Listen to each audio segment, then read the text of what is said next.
이제 설교 시간이 한 10분 남았습니다.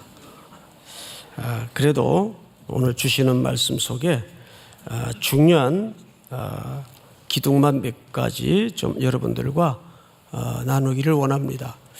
우리 지난주서부터 에베소서 강의를 중심으로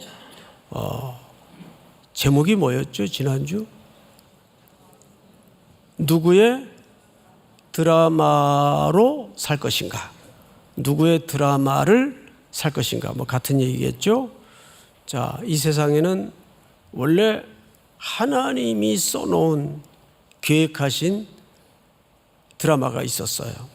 그런데 죄가 들어오면서 공중 권세 잡은 자들이 써놓은 드라마가 들어오기 시작합니다. 그러면서 그들이 만들어낸 게 뭐냐 하면 세상 풍조를 만들어 놨습니다. 여기에 딱하게도 하나님의 백성들마저도 경계선을 분별하지 못하고 모호하게 양쪽에 다리를 걸치고 세상 드라마의 각본대로 공중 권세 잡은 자의 조력자로서 그 역할로 살아가고 있는 우리 모습을 보았습니다. 이제 죽었던 너희들을, 이것이 우리의 현실적인 문제였어요. 생명의 나라로 옮기셨습니다. 그래서 우리의 장소, 삶의 무대는 완전히 달라졌어요. 그리스도 안이라는 새로운 무대로 옮겨졌습니다. 믿습니까? 자, 이제 오늘은 제목이 새로운 대본이에요. 새로운 대본. 탤런트들이나 또 배우들이 제일 설레는 때가 언젠가 하면 새로운 대본을 받을 때, 새로운 대본을 받을 때. 그 다음 궁금한 게 뭘까요? 나는 어떤 배역을 이번 드라마를 통해서 맡게 되는가? 그리고 내가 설 무대는 어디인가? 이렇게 각자 배역을 알아가게 됩니다. 자, 드라마 슛 들어가기 전에 배우들이 꼭 먼저, 탤런트들이 꼭 먼저 하는 일이 있죠. 대본 리딩을 합니다. 대본 리딩을 통해서 내가 이번 드라마에 캐스팅이 됐는데 내가 이번 드라마에 맡을 역할은 이 역할이구나. 근데 할머니 역할을 맡았어요. 예를 들면. 근데 늙게 화면에 보여지는 것이 너무 싫어서 자꾸 메이크업 해준 대로 있질 않고 감독이 안 보는 새에 자꾸 지워요. 이렇게. 예? 실제 옛날에 그런 일들이 많았대요. 트로이카 시대라는 시대가 있었죠. 여배우 3명이 전성기였던 한 60, 70년대 이야기인데 이 3분이 영화나 드라마에 캐스팅만 되면 감독들이 아주 애를 먹었답니다. 자꾸 지워가지고 조금 더 젊게 보이려고. 그거는 배역으로서 옳은 태도가 아니죠. 우리에게도 각자 배역이 있단 말이에요. 그래서 오늘 에베소서 1장에 보면 하나님의 뜻을 따라라는 말이 있어요. 하나님은 하나님의 드라마에 사실상 작가요, 연출가입니다. 그런데 그 뜻을 분별하는 것이 아주 중요한데 그걸 우리가 대본 리딩하는 순서라고 또 말씀을 듣는 순서라고 표현할 수 있겠죠. 자, 그런데 오늘 본문 첫 구절이 이렇게 시작이 됩니다. 찬송하리로다. 하나님 곧 우리 주 예수 그리스도의 아버지께서 그리스도 안에서 하늘에 속한 모든 신령한 복을 우리에게 주시되 이렇게 돼 있어요. 두 가지를 기억하십시오. 첫째는 그리스도 안에서, 여기가 우리가 옮겨진 새로운 삶의 무대입니다. 새로운 무대예요. 과거에는 그리스도를 알지 못했을 적에 어떻게 살았죠? 세상 무대에서 공중 권세 잡은 자들의 조력자가 되어서 그들에게 부역하는 삶인지도 모른 채 그렇게 살았어요. 근데 사망에서 그리스도의 피, 구속의 죽음으로 생명의 자리로 옮겼습니다. 그리스도 안에서, 그래서 사도 바울이 헬라 말로 성경을 쓸 때 가장 큰 중심 주제가 뭐냐 하면 엔 크리스토스, 그리스도 안에서. 정말 그런 것 같아요. 살면서 어떤 복잡한 문제, 난해한 판단 앞에 내 삶이 던져졌을 때 딱 하나만 기억하세요. 이 판단의 근거가 그리스도 안에서 이루어지는 생각인가? 그리스도 안에서, 그리스도 안에서 내가 하는 행동일까? 전부 이 갈래길 앞에 우리가 서게 됩니다. 그래서 바울의 전 인생의 중심 주제는 그리스도 안에서 하나님의 뜻을 따라. 그런데 첫 마디가 뭐냐 하면 형용사로 이렇게 돼 있어요. 제가 이걸 일부 때는 명령어라고 잘못 얘기해가지고 찬송하리로다, 이게 형용사예요. 이 말은 하나님을 그렇게 경탄하게 될 것이다, 하나님을 칭찬하게 될 것이다, 하나님을 기뻐하게 될 것이다. 그분의 이 위대한 드라마의 우주적 그분의 이야기 속에 하나님의 역할대로 살아내면 그분을 경탄하고 칭찬하고 기뻐하게 될 것이다. 지난주 그렇게 말씀을 드렸죠. 신앙이라는 것은 하나님을 기쁘시게 하는 게 아니라 하나님을 기뻐하는 거라고 그랬어요. 기쁘시게 하는 것이면 자꾸 신앙이 율법이 되고 조건절이 돼요. 그냥 그분 자체를 즐거워하는 것이 최고의 복입니다. 근데 하나님이 우리로 하여금 그렇게 하시겠다는 거예요. 찬송하리로다. 그리고 12절을 볼까요? 이는 우리가 그리스도 안에서 전부터 바라던 그 영광의 찬송이 되게 하려 하심이라. 영광의 찬송이 되게 하려 하신대요. 마지막 14절 다 같이 시작. 이는 우리 기업의 보증이 되사 그 얻으신 것을 속량하시고 그의 영광을 찬송하게 하려 하심이라. 자, 여러분, 오늘 사실 13절서부터 14절까지가 3절서부터 14절까지가 헬라어 202개의 단어로 구성되어 있어요. 그런데 여기에 쉼표가 없고 어떤 부호도 없어요. 그냥 통문장, 한 문장으로 되어 있어요. 이 표현 자체가. 그래서 어떤 학자가 그렇게 얘기를 합니다.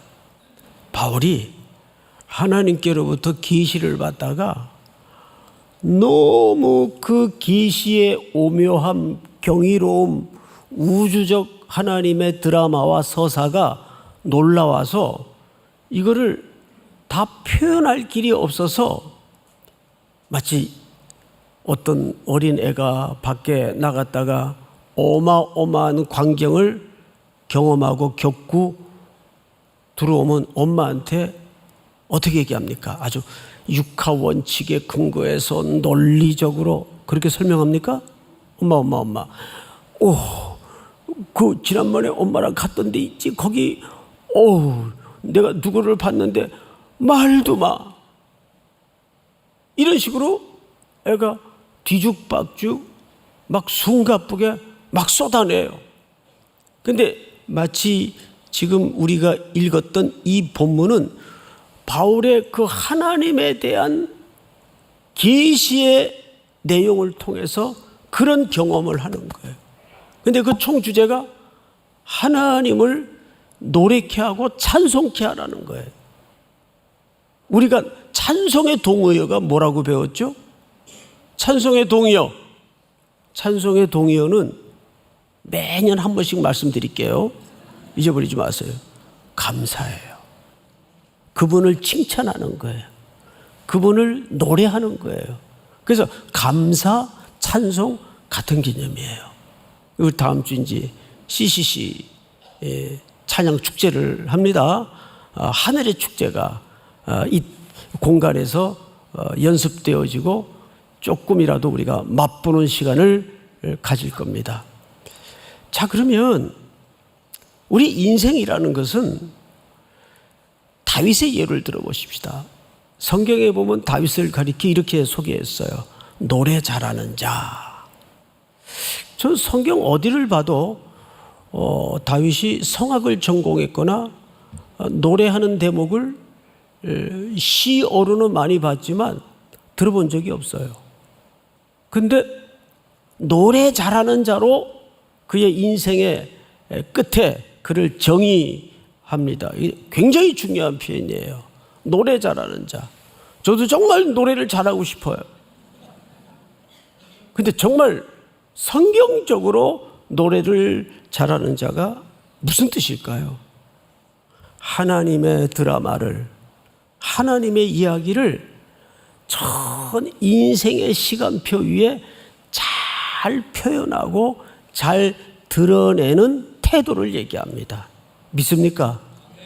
그것이 하나님의 드라마의 배역을 맡은 자의 은혜예요. 어느 감독이 자기가 그 신인 때부터 그때는 뭐 신인도 아니죠. 지나가는 행인 1, 2 정도밖에 배역을 못 맡는 아주 무명의 한 배우가 있었는데 그 사람이 그때 행인 1, 2를 맡았어요. 그러니까 무명이죠. 근데 한 사람의 행인 역할을 지나가는 역할이에요. 지나가는 역할을 하는데 정말 무심히 행인처럼 지나가는데 그 배우만 탁 눈에 들어오더래요. 정말 길거리에 지나가는 사람처럼 집중해서 온 힘을 다해 연기를 하더라는 겁니다. 그 감독의 감으로 저 친구는 앞으로 길게 봐서 뜨겠다. 무심히 지나가는 사람이 무슨 뭐 연기가 그렇게 특출날 게 있어요? 그냥 지나가면 되는 건데. 근데 탁 눈에 들어오더라는 거예요. 그 배우가 누군지 아세요? 유해진 씨라고 아시죠? 유해진 씨. 딱 살아있더라는 거예요. 지나가는 행인의 역할 하나도 집중해서 온 힘을 쏟아 역할을 하는 겁니다. 바로 그거예요. 그래서 마태복음에 보면 1달란트, 2달란트, 5달란트를 맡겼어요. 근데 그 맡긴 기준이 뭐였죠? 맡긴 기준. 왜 누군 5 주고 누군 2 주고 누군 1 줘요? 이왕이면 나도 5 맡았으면 좋겠는데 거기에 주인이 맡긴 기준이 정확하게 표현되어 있습니다. 재능대로 맡겼다 그래요. 그래도 이왕이면 내가 조금 떨어지긴 하지만 5 맡아 줬으면 좋겠다. 이걸 자꾸 우리가 산술적 가치로 이해를 해서 그런 생각이 올라오는 겁니다. 그 5, 2, 1라는 표현은 산술적 가치이기보다는 다른 의미예요. 이렇게 생각하면 간단해요. 학교에서 선생님이 숙제를 내는데 힘들고 어려운 숙제는 공부가 좀 되는 사람한테 맡겨요. 근데 아주 쉬운 숙제는 누구한테 주로 맡길까요? 저처럼 공부가 안 되는 사람들에게 맡기는 거예요. 인생의 내용도 들여다보면 진짜 그래요. 그러니까 거기 재능대로라는 말은 숫자적 개념을 맡겠다는 말이 아니고 역량대로 힘든 일들은 그 힘든 일들을 맡을 만한 사람에게 하나님이 정해서 맡기는 거예요. 그래도 5달라고 하실 거예요? 그러니까 우리는 하나님의 뜻 안에서 하나님의 뜻대로 살아가는 법을 성경의 공부를 통해서 배워가야 됩니다. 지난 한 주 누구의 드라마로 살다 오셨나요? 여전히 세상이라는 무대에서 하나님의 드라마로 살았습니까? 공중 권세 잡은 자의 조력자로 살았습니까? 이제 우리는 오늘 새로운 대본을 받았어요. 이제 이 대본을 공부하고 묵상하면서 이 대본 속에 나의 역할은 무엇인가? 이건 운명론이나 숙명론하고는 다른 문제입니다. 내가 감당하고 순종해야 될 역할은 무엇인가? 거기에만 집중하다 보면 세상 풍조가 만들어낸 비교와 또는 경쟁에서 자유로울 수가 있는 겁니다. 믿습니까? 그러니까 자녀들에게도 똑같은 관점에서 자녀들을 대해야 돼요. 자꾸 세상의 풍조에 따라서 경쟁시키고 너 그러면 도태된다. 너 이래가지고 인간구실 하겠냐. 이렇게 거의 욕보다 더 지독한 말을 쏟아낸다면 그 아이가 어떻게 자라겠어요?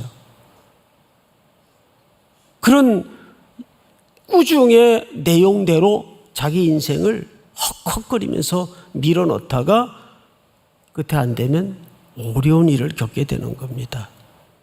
오늘 우리는 하나님의 대본을 받은 만큼 새로운 배역을 통해서 그리스도 안이라는 무대 안에서 또 한 주를 견실히 순종할 수 있는 은혜가 있기를 축복합니다. 우리 다 일어나십시다.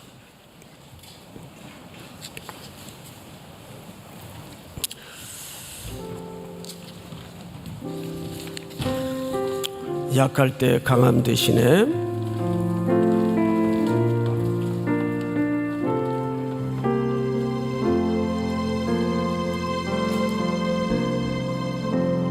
약할 때 강함 대신에 나의 보배가 되신 주 나의 모든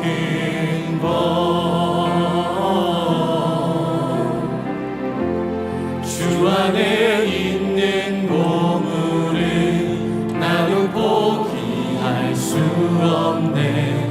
주 나의 모든 것 예수 어린 양 존귀한 이름 예수 어린 양 존귀한 이름 십자가 죄 사하셨네. 십자가 죄 사하셨네. 주님의 이름 찬양해. 주 나의 모든 것 쓰러진 나를 세우고 나의 빈잔을 채우네.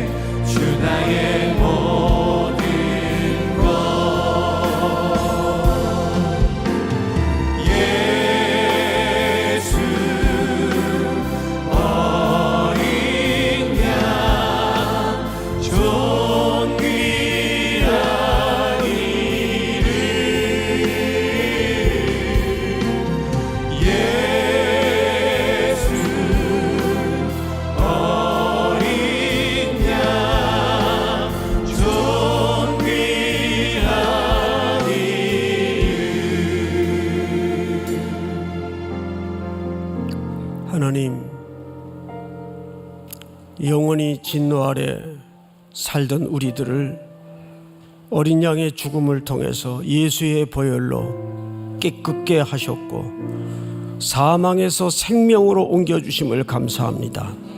새로운 무대에 새로운 드라마로 하나님의 이야기로 살게 하여 주시옵소서. 지금은 우리 구주 예수 그리스도의 은혜와 하나님 아버지의 사랑과 성령님의 교통하심이 머리 숙여 경배를 드리는 사랑하고 사랑하는 우리 3일의 성도들, 해외, 군에 멀리 출타해 있는 가족들, 복중의 생명까지 영원토록 함께 있을지어다. 아멘.